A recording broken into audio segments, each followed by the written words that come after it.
C'est une population du département d'Aboudéa, aussi joyeuse, qui est sortie tôt ce matin à cette place aménagée pour la pose de la première pierre de construction de la route Mongo-Aboudéa pour exprimer sa gratitude au président de transition, président de la République, général Mamadou Idriss Déby Itno, pour cette œuvre combien importante. Sachant que la route est un facteur primordial de développement socio-économique et culturel, le gouverneur de la province du Salamat a saisi l'opportunité pour saluer cette action du président de transition, président de la République, chef de l'État, général Mamadou Idriss Déby Itno, qui vise à assurer le bien-être de ses administrés qui sont souvent coupés du reste du Tchad et du monde en saison de pluie. Les domaines de développement. C'est le lieu de vous demander de transmettre fidèlement au nom de la population laborieuse de la province du Salamat ces reconnaissances pour les paris tenus par le président de transition,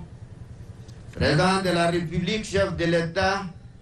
son Excellence le général Mamadou Idriss Déby Itno. Avis partagé par le conseil spécial du chef de l'État, Mamad Saleh Abdel Djelil, qui mesure le bien fondé de la construction de cette route. Les Salamat étant considérés comme les greniers du Tchad, la réalisation de ces projets permettra à la population de la région de résorber les situations récurrentes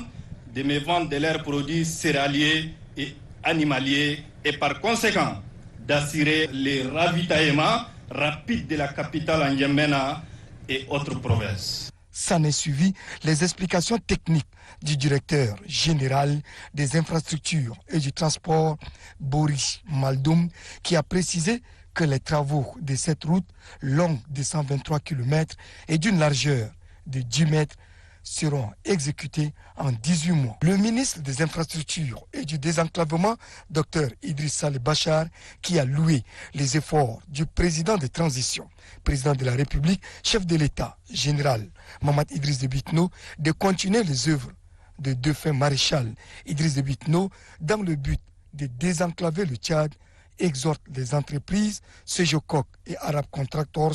d'effectuer les travaux selon les règles de l'art. En effet, cette cérémonie fort mémorable a pour objet le démarrage officiel des travaux de bitumage de la route de Mongo-Aboudéa, long de 123 km.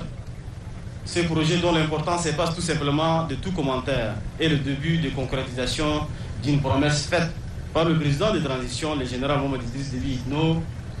lors de son investiture le 10 octobre 2022. Voyager sur cet axe n'est pas du tout chose aisée et ce n'est pas à moi de vous apprendre, surtout en hivernage, raison pour laquelle il a promis, lors de son passage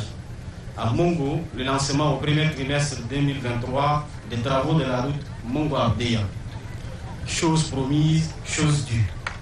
Le ministre Dr Idriss Saleh Bachar de conclure en demandant au gouverneur du Salamat, Abdoulaye Brahim Siam, de prioriser la main-d'œuvre locale afin de lutter contre l'oisiveté des jeunes et la précarité.